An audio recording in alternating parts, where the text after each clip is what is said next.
உயர்ந்தவன், நாங்க பெரிய ஆளு, நாங்க ஆதிக்கம் சொல்றதுக்காக நாங்க வரல. எங்க வாழ்வாதாரத்தை தேடுறதுக்கு நாங்க வந்திருக்கிறோம். எந்த மக்கள்கிட்ட சண்டை வச்சிருக்கிறோமா, ஏதாவது பிரச்சனை பண்ணிருக்கோமா? பண்ண முடியாதா? ஆனா எல்லாம் எங்களால செய்ய முடியும். அது எங்களுக்கு தேவையில்லை.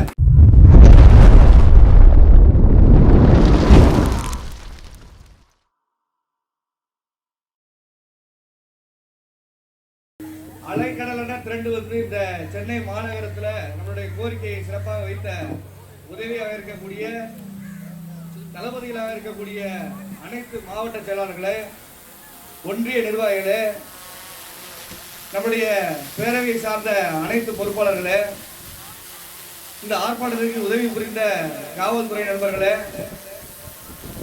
பத்திரிகை ஊடக நண்பர்களே,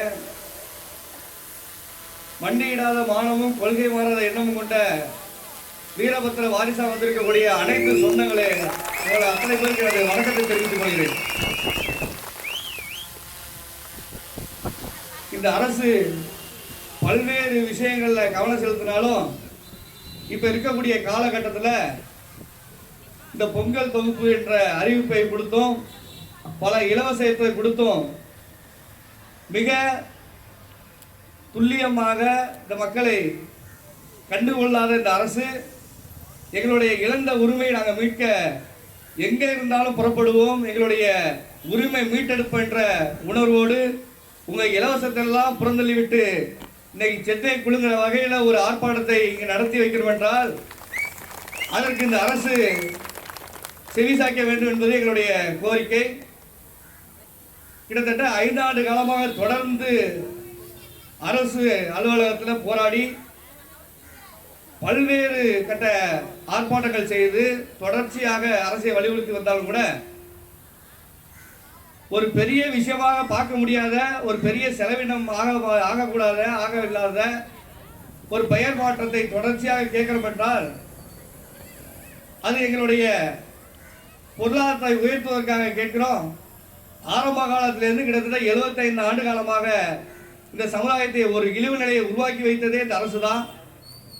மாற்றி மாற்றி ஆளுகின்ற அரசியல் கட்சிகள் பல்வேறு இடையூறுகளாக இருக்கக்கூடிய கிராமங்களில் இருக்கக்கூடிய சூழ்நிலை, அங்கே இருக்கக்கூடிய வன்கொடுமை, ஜாதிய இழிவு, இது போன்ற பிரச்சனைகளிலிருந்து முழுமையாக விடுபட்டு வர வேண்டும் என்ற அடிப்படை நோக்கத்தோடு தான் இந்த ராஜகுலத்தோர் என பெயர் மாற்றம் தொடர்ச்சியாக வலியுறுத்தி வந்துட்டு இருக்கோம்.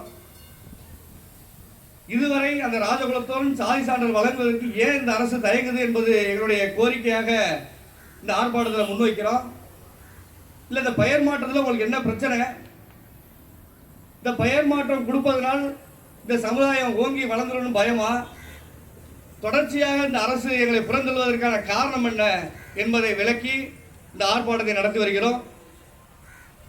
கல்வி, வேலைவாய்ப்பு, பொருளாதாரம் என்றால் மிகப்பெரிய எட்டாக்கடியாக இருக்கக்கூடிய இந்த சமுதாயத்தில் இந்த சமுதாய மக்களுடைய நிலைமையை முன்னுக்கு கொண்டு வருவதற்கு கல்வி எவ்வளவு முக்கியம், அந்த முக்கியமான செயல்பாடுக்கு இன்னைக்கு இருக்கக்கூடிய எம்பிசி பட்டியலில் 20% இடஒதுக்கீடு இன்னைக்கு அரசு ஒதுக்கியிருந்தாலும் கூட விளிம்பு நிலையில் இருக்கக்கூடிய ஒடுக்கப்பட்ட, மறுக்கப்பட இருக்கக்கூடிய இந்த தொழிலாளர் சமுதாயத்திற்கு இந்த ராஜகுலத்தர் சமுதாயம் மட்டுமல்ல, குலாளர் சமுதாயமாக இருக்கட்டும், மருத்துவ சமுதாயமாக இருக்கட்டும், இது போன்ற பல்வேறு தொழில் சார்ந்த சமுதாயங்களுக்கு எந்த ஒரு பாதுகாப்பு இல்லாமல் கல்வி, வேலைவாய்ப்பு முன்னேற முடியாமல் இருக்கிறோம் என்றால் இது அரசு எந்த அளவுக்கு மெத்தன போக்கை காட்டுகிறது?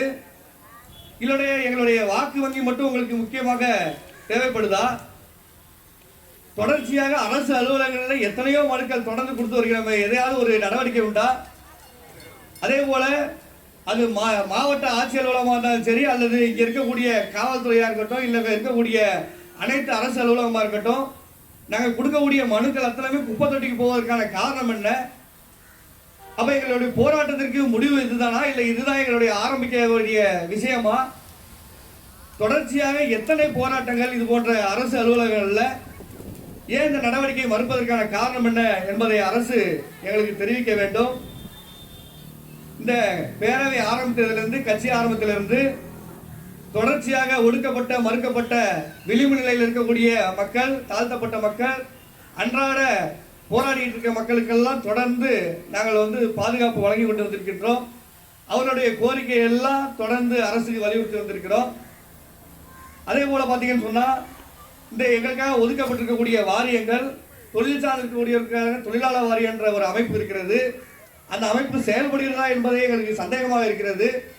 இந்த தொழிலாளர் வாரியத்தில் தொழில் செய்யக்கூடிய சமுதாயங்களுக்கெல்லாம் உபகரணங்கள் தரேன், அவர்களான அடிப்படை வசதிகள் தரேன்னு சொல்லி தொழிலாளர் ஆணையத்தில் பல உதவிகள்லாம் ஸ்கீம் வந்து செய்கிறீங்க. ஆனால் அந்த ஸ்கீமெல்லாம் மக்கள் மத்தியில் போய் செல்கிறதா, மக்களை சந்திக்கிறீர்களா, அல்லது 4 பேர்கிட்ட மனு வாங்கிட்டு மொத்த இலவசத்தையும் அவங்கள்ட்ட கொடுத்துக்கிட்டு உங்களுக்குள்ள ஏதாவது பாரபட்சம் உள்ள நடந்துக்கிட்டு இருக்குதா? அப்போ இருக்கக்கூடிய இந்த சமுதாயத்துடைய மக்கள் மட்டும் இழிவு நிலையான பேரை சுமப்பதற்கு மட்டும் இந்த மக்கள் தேவைப்படுகிறார்கள். உங்களுக்கு அடிமையாக இருக்கணும், உங்களுக்கு குடிமொழியை செய்யணும். ஆனால் இந்த மக்களுக்கான அடிப்படை விஷயங்களை செய்து தருவதற்கு எந்த அரசு அதிகாரியும் தயங்குறதுக்கு காரணம் என்ன? இது போன்ற கேள்விகள் தொடர்ச்சியாக உங்கள் மத்தியில் வைக்கிறோமே, அப்போ அரசு இந்த போராட்டத்திற்கு தூண்டுகிறதுக்கான வாய்ப்பை உருவாக்கி தருதா? இல்லை இந்த போல விளிம்பு நிலையில் உள்ள சமுதாயங்கள்லாம் எந்த ஒரு கோரிக்கையை எடுத்துக்கிட்டு அரசுக்கு வரக்கூடாதா? இந்த ஆர்ப்பாட்டம் என்று சொல்லி நம்ம அரசுகிட்ட ஒரு அனுமதி கேட்க காவல்துறை அணுகுனா, காவல்துறை முதற்கொண்டு இந்த சமுதாயத்துடைய மக்கள் எண்ணிக்கை குறைவாக பேசுவதற்கு காரணம் என்ன? காவல்துறை அதிகாரிகள் உங்களுடைய அதிகார வரம்புக்கு உட்பட்டு இந்த சமுதாய மக்கள் எவ்வளோ பேர் வருவார்கள், எவ்வளோ பேர் இருப்பாங்கன்றது உங்களாலே கண்டுபிடிக்க முடியும். உளவுத்துறை இருக்குது. ஆனால் உளவுத்துறையில் இருக்கக்கூடிய அதிகாரிகளே வந்து குறைத்து மதிப்பிடுவதற்கான காரணம் என்ன? இன்னைக்கு இருக்கக்கூடிய இந்த சமுதாய மக்கள் வெளியில் வரமாட்டாங்கன்ற ஒரு சூழல் உருவாக்கி தரதுக்கான வாய்ப்பு எங்களுக்கு வந்து தொடர்ச்சியாக அந்த அழுத்தம் வந்துகிட்டு இருக்குது. எங்களுக்கான சட்ட பாதுகாப்பு கேட்டுட்டு இருக்கோம் தமிழ்நாடு முழுவதும். ஏன் சட்ட பாதுகாப்பு கேட்குறோம்? எதுக்கு அந்த கோரிக்கை தனி சட்டம் கேட்கிறோம்? தொடர்ச்சியாக கிராமப்புறங்களில் கட்டாய குடிமொழியம் பண்ண சொல்லி தொடர்ந்து வன்கொடுமைக்கு ஈடுபட்டு அங்கே இருக்கக்கூடிய பெண்களுக்கு பாதுகாப்பு இல்லாமல் பெண்களை ஒருமையாக பேசுவது, மாணவர்களை எந்த ஒரு பாதுகாப்பு இல்லாத சூழ்நிலை உருவாக்குவதற்கான காரணம் இருக்குது. இன்னைக்கு சமீப காலத்தில் திருச்செந்தூரில், தூத்துக்குடி மாவட்டத்தில் ஒரு தனி குடும்பம், அந்த குடும்பத்துக்கு பாதுகாப்பு கிடையாது, அந்த குடும்பத்துக்கான அடிப்படை விஷயங்கள் இல்லை, அந்த குடும்பத்தை கட்டாயப்படுத்தி குடிமொழியம் செய்வதற்கு அழுத்தம் தெரிவிக்க ஒரு ஊரே ஒன்றா சேர்ந்து ஒரு கொடுமையை உருவாக்கி இருக்கிறது. அதை கேட்டால் அதுக்கான நீதி கேட்டு போராடி பார்த்தாச்சு. காவல்துறை மூலமாக அதுக்கான நடவடிக்கை எடுக்க சொல்லி பலமுறை வலியுறுத்தியாச்சு. நீதிமன்றம் முழுக்க போய் அதுக்கான ஆர்டரை வாங்கி கொடுத்தாச்சு. ஆனால் இதுவரை அந்த குடும்பத்துக்கான நியாயம் கிடைக்கவில்லைன்னு சொன்னால் என்ன காரணம்? அப்போ இந்த கூட்டத்தின் வாயிலாக, இந்த ஆர்ப்பாட்டத்தின் வாயிலாக அந்த தூத்துக்குடி மாவட்ட காவல்துறைக்கு நாங்கள் கண்டனத்தை கடுமையாக பதிவு செய்கிறோம். எங்களுக்காக இந்த பிசி எம்பிசி டிபார்ட்மெண்ட் இருக்குன்னு சொல்கிறாங்களே, அந்த டிபார்ட்மெண்ட் எதுக்கு இருக்குது? தொடர்ச்சியாக இந்த மாதிரி விளிம்பு நிலையில் உள்ள சமுதாயத்திற்கு நலத்திட்டங்களை உருவாக்கி தருவதற்காக, அவர்களின் தேவைகளை பூர்த்தி செய்வதற்காக நலவாரியங்கள் தேவைப்படுவது, அந்த நலவாரியத்தின் மூலமாக இந்த மக்களுக்கு செய்கிறோம் சொல்லிட்டு பல லட்சம் பல கோடி அந்த துறைக்கு வந்து ஒதுக்கப்பட்டிருக்கு. இதுவரைக்கும் எத்தனை மக்களுக்கு நீங்கள் அந்த உதவி செஞ்சிருக்கிறேன்? அப்படி செஞ்சிருந்தால் நாங்கள் ஏன் இங்கே ஆர்ப்பாட்டத்துக்கு வர வேண்டிய சூழ்நிலைகளுக்கு உருவாயிருக்கு? அப்போ அந்த விளிம்பு நிலையில் உள்ள மக்களை கண்டுகொள்வதற்கு காரணம் என்ன? அரசு அதிகாரிகள் அவருடைய பணிகள் செய்வதனால் அந்த பணியை சரியான முறையில் செய்தால் அவர்களுக்கான தேவை அடிப்படை விஷயத்தில் மாறுவதற்கான வாய்ப்பு உருவாகும். இப்போ இருக்கக்கூடிய தொழில் சார்ந்த சமுதாயங்களுக்கு அரசு பல திட்டங்கள் உருவாக்கி வச்சிருக்கேன்னு சொல்றாங்க. மத்திய அரசு பார்த்தா விஸ்வகர்மா திட்டம் இருக்குது, மாநில அரசு பார்த்தா கலைஞர் கைவினை திட்டம் இருக்குது. அப்போ மத்திய அரசு கொடுக்கக்கூடிய விஸ்வகர்மா திட்டத்தில் என்னென்ன இந்த மக்களுக்கு பங்களிப்பை நீங்கள் உருவாக்கி வச்சிருக்கிறீங்க? அதே போல் இந்த மாநில அரசு கைவிட்ட திட்டம்னு வச்சிருக்கீங்க. அதில் வந்து பார்த்தீங்கன்னு சொன்னால் ஒரு இந்த தொழில் செய்வர்களுக்கான ஒரு மிஷின் வந்து வழங்குறீங்க. அந்த மிஷின் வழங்குறதுக்கு எந்த அந்த கடை வச்சுருக்காங்களோ அந்த கடைக்கு நேரடியாக உங்களுடைய பணத்தை அனுப்பி வச்சுருக்கீங்க. அதில் யார் எவ்வளோ கமிஷன் அடிக்கிறான்னு தெரிய மாட்டேங்குது. அப்போ அந்த பணம் வந்து அந்த கடைக்கு போய் அந்த கடைகள் மூலமாக இவங்களுக்கு கொடுக்க வேண்டிய மிஷின் வந்து எந்த அளவுக்கு குவாலிட்டி இருக்கா இல்லையான்னு கூட தெரியாது. ஆனால் கடனை கட்டுவதற்காக மட்டும் வீடு தேடி போய் அவளை உங்களுக்கு பிரச்சனை பண்ணி கடனை வசூல் பண்ணுறீங்க. அப்போ இது எளிமையான முறையில் வேணும் தானே நாங்கள் கேட்குறோம். அப்போ தொடர்ச்சியாக இந்த தொழில் செய்த சமுதாயங்களுக்கு என்னென்ன வசதிகள் இந்த அரசு செஞ்சுருக்கு, இல்லை இதுக்கு முன்னாடி ஆட்சி செய்த அரசு என்ன செஞ்சுருக்குது? இன்றைக்கி இருக்கக்கூடிய இந்த சூழலில் பொதுவாக இருக்கக்கூடிய அந்த தொழிலாளர் நல வாரியம் எல்லாரும் எல்லா சமுதாயத்திலும் இந்த தொழில் செய்யக்கூடியவர்களாம் இன்றைக்கி வளர்ந்து வராங்க. காரணம் இந்த தொழிலில் நிறைய லாபங்கள் இருக்குது, அதனால் பல சமுதாயங்கள் இந்த தொழில் செய்து வராங்க. ஆனால் அவங்களுடைய அரசு அதிகாரிகள் அந்த தொழிலாளர் வாரியத்தில் மேலே போய் உட்கார்ந்துருக்கிறதுனால அவங்களுடைய சமுதாயத்தை சார்ந்தவர்களுக்கு மட்டும் அந்த அரசு சம்பந்தப்பட்ட அந்த உதவிகள் போதவழிய சரியான முறையில் இந்த சமுதாயத்திற்கான எந்த உதவிகளோ எந்த தொழிலுக்கான கடனோ மானியமோ அல்லது அந்த தொழில் உபகரணமோ கிடைக்கிறது கிடையாது. வருடந்தோறும் இருக்கக்கூடிய எங்கள் சமுதாயத்தில் சில சங்கங்கள் தொடர்ச்சியாக போய் அரசுகிட்ட போய் எங்களுக்கு பொட்டி வாங்க தாங்கன்னு சொல்லி அந்த ஒரு கோரிக்கையை மட்டும் வைக்கிறாங்க ஒழிய இதுவரைக்கும் இந்த சமுதாயத்திற்கான தேவைக்காக எத்தனை விஷயங்கள் இருக்கு.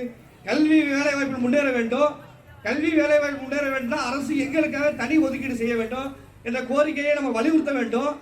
இதை செய்ய தவறியதுனால இந்த 75 ஆண்டு காலம் இங்கே இருக்கக்கூடிய படிக்கக்கூடிய பசங்க மாணவர்கள் அவருடைய படிப்பு உயர்கல்விக்கு போகிறது தடையாக இருக்கிறது.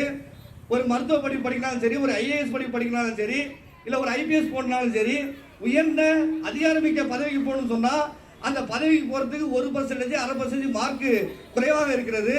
இன்னைக்கு இருக்கக்கூடிய அரசு இன்னைக்கு சுப்ரீம் கோர்ட்டில் ஆர்டர் இருக்கலாம், இல்லை ஹைகோர்ட்டில் ஆர்டர் இருக்கலாம், இந்த ஜாதிக்கு அதாவது எப்படின்னா எம்பிசி பட்டியலில் இடஒதுக்கீடு யாருக்கு வழங்கக்கூடாதுன்னு இருக்கலாம். ஆனால் முடிவெடுக்க இடத்துல இருக்கக்கூடியது இந்த மாநில அரசு தான். எஸ்சி பட்டியலில் இருக்கக்கூடிய சமுதாயத்துக்கு வேணால் மத்திய அரசு தலையிடலாம். இங்கே இருக்கக்கூடிய மாநில அரசு அந்த இடஒதுக்கீடு வழங்குவதற்கு தயக்குதைய இன்னைக்கு இருக்கக்கூடிய இந்த சமுதாயங்கள் குறைந்தபட்சம் அந்த ஊர் ஊழியம் குடியுரியம் செய்யக்கூடிய சமுதாயங்கள் ஒரு 4-5 சமுதாயம் தான் இருக்குது. அந்த 4-5 சமுதாயத்துக்காவது குறைஞ்சபட்சம் ஒரு 5% அந்த இடஒதுக்கீடை ஒதுக்கி அந்த விளிம்புநிலையில் இருக்கக்கூடிய அந்த மக்களை கல்வியில் உயர்த்துவதற்கு அரசு வேலை வாய்ப்பு உருவாக்கி தருவதற்கு ஏன் அந்த அரசு தயக்கிறதுக்கு காரணம் என்ன? அதை கொடுப்பதற்கு என்ன பிரச்சனைன்னு கேட்குறேன். அப்ப இருக்கக்கூடிய இந்த மாதிரியான சூழ்நிலையிலிருந்து விடுபட்டு உயர்ந்து வருவதற்கு, பொருளாதாரத்தில் முன்னேறுவதற்கு, அடிப்படையிலிருந்து அவங்க வாழ்வாதாரத்தை அமைத்துவதற்கு அது வாய்ப்பை அரசு உருவாக்கி வரும் தான் எங்களோட கோரிக்கை.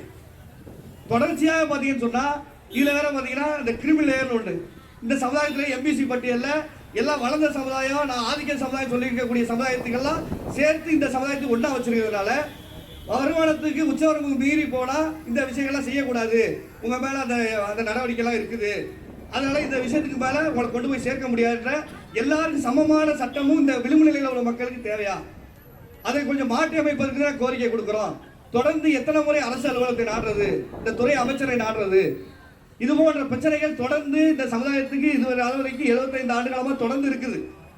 இதை யார் போய் கேட்பா? யார் போய் யாரை பார்க்க முடியும்? யார் யாரை சந்திக்க முடியும்? இந்த மனக்கவலையில தான் இந்த மக்கள் இன்னைக்கு ஒன்று கூடிக்க வந்துட்டு இருக்கோம். இன்னைக்கு இத்தனை ஆண்டு காலம் போராட்டம் முடிவுக்கு வரணும் நம்ம ஒன்று முடியும்.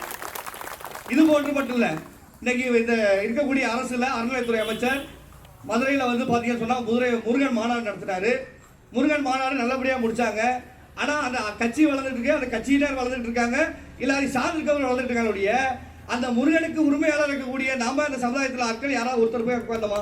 எங்களை அழைச்சிக்கலாம். இன்னைக்கு பழனி மலையில் இருக்கக்கூடிய முருகன் சிலை நவபாசன சிலை, நவபாசன சிலை வந்து போதர் செஞ்ச சிலை.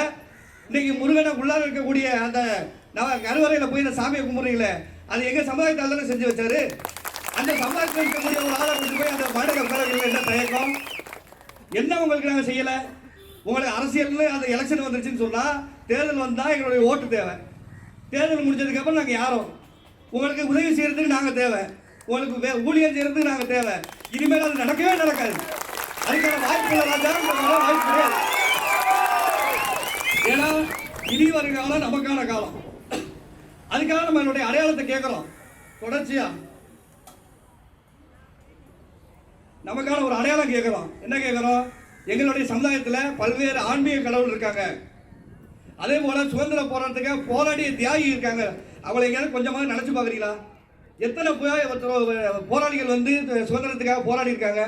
உசிலம்பட்டி பெருமாள் ஐயா தியாகி அவர்கள், இதெல்லாம் யாருக்காவது தெரியுமா? அவருடைய உணர்வு எந்த அளவுக்கு இருக்கும்? அன்னைக்கு ஆங்கிலேயர் காலத்தில் 2 பேர் அவங்க அம்மாவையும் அந்த அவரையும் நடு ரோட்டில் வீதியில் எந்த ஒட்டு துணி இல்லாமல் அடித்து கொண்டு போகும்போது வெள்ளையனே வெளியேன்னு ஒரு அந்த சுதந்திர முழக்கத்தை போட்டு போனாங்களே, அந்த தியாகியை நினச்சி பார்த்தாங்களா அந்த அரசு? இன்னைக்கு வேலூரில் இருக்கக்கூடிய ஐயா முனுசாமியை நினச்சி பார்த்தாங்களா? இந்த சமுதாயத்தில் எத்தனை சுதந்திர போட்ட தியாகி இருக்காங்க? ஏதாவது ஒரு அரசுதல்ல அது வெளியில் வந்திருக்குதா?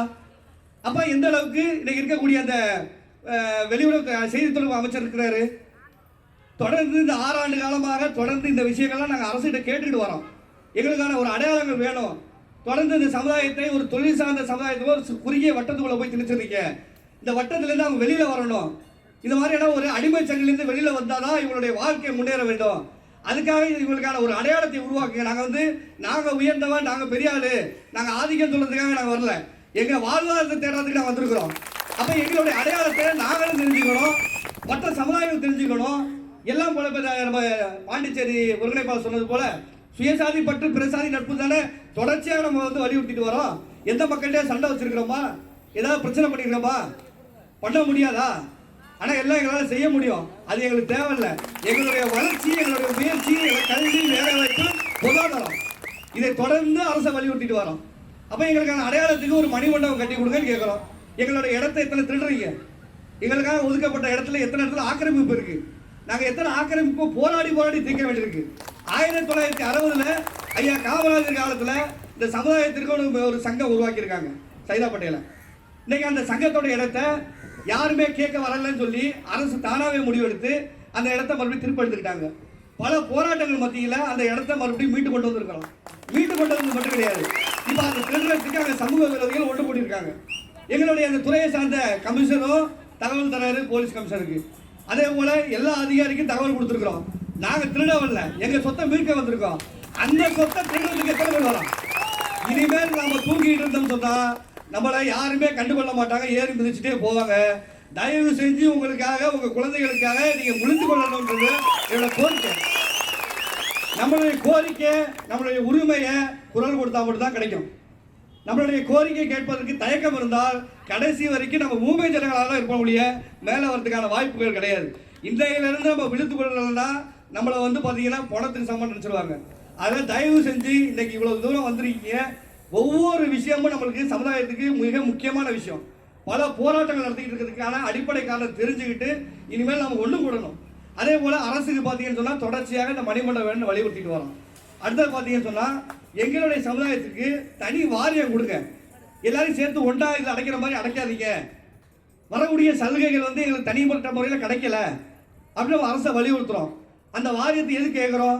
இப்போ இந்த எம்எஸ்எம்இன்னு வச்சுருக்கீங்க, சிறு குறு தொழில். அந்த தொழிலில் எங்களுக்கு என்ன பயன் இருக்குது? யாராவது அனுப்பிச்சிருக்கோமா? லோனை கேட்டால் நீ இடம் கேட்குற, இடத்த கேட்டால் அட்வான்ஸ் கேட்குற, அதுக்கப்புறம் அந்த கடனை போய் கேட்டால் நீ அப்ரூவல் தர, நீ அப்ரூவல் கொடுத்தா பேங்க் பேலன்ஸ் தரமாட்டான். எப்படி அவன் பிழைக்க முடியும்? எந்த அடிப்படையில் நீ மானியத்தோட லோன் கொடுத்த?